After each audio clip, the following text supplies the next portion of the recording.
The border agencies need tougher leadership, President Donald Trump declared Friday as he dropped plans to appoint a longtime agency staffer to run the Immigration and Customs Enforcement Agency, ICE. Ron Vitiello is a good man, Trump told reporters. But we are going in a tougher direction. We want to go in a tougher direction. Trump's tougher direction statement suggests he may pressure Department of Homeland Secretary, DHS, Secretary Kirstjen Nielsen to implement policies that top agency staffers oppose, such as rejecting legal interpretations and bureaucratic practices set by former President Barack Obama. Immigration reformers blame those Obama policies for encouraging the wave of economic migrants from Central America.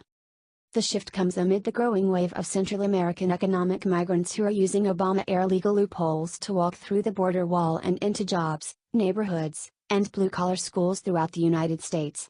That wave is expected to deliver 1 million migrants into the United States by October, and it is made possible because Democrats are blocking any reform the border loopholes.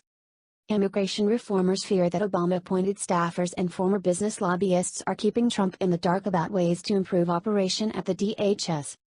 I don't now know if the president is getting the information he needs about what powers he has, according to Rosemary E. Jenks, policy director at the Center for Immigration Studies. Secretary Nielsen and some of the attorneys in DHS are blocking the information because they are afraid of implementing some of the things they can do, partly because they are afraid of lawsuits, she said. For example, many so-called unaccompanied alien children are being smuggled up the border because Trump's agencies will pass them to their illegal immigrant parents living throughout the United States, under policies set by Obama. But those youths and children should be sent home, said Jenks, because the 2008 law only protects trafficked victims, such as forced prostitutes, not youths and children who have parents in the United States or who are willingly smuggled up to the border. According to the Washington Post, Vitiello's exit was prompted by Steve Miller, one of Trump's first aides who earlier played a key role in derailing the 2013 Gang of Eight amnesty and cheap labor bill. The Post said. 6 administration officials said Friday that the decision to jettison Vitiello was a sign of the expanding influence that Miller now wields over immigration matters in the White House, particularly as Trump lashes out at Mexico and Central American nations, as well as Homeland Security officials and aides who expressed doubts about the legality of his ideas. The New York Times reported.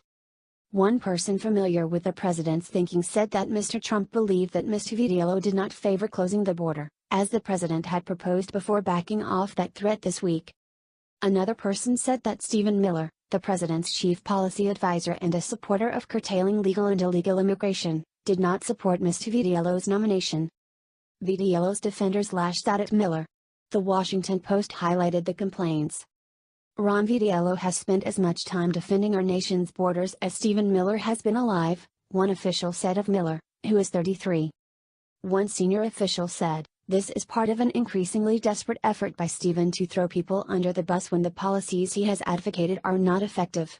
Once it becomes clear that Stephen's policies aren't working, he tells the president, they are not the right people."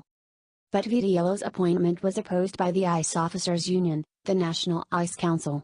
Vitiello lacks the judgment and professionalism to effectively lead a federal agency, said a February letter from Union President Chris Crane.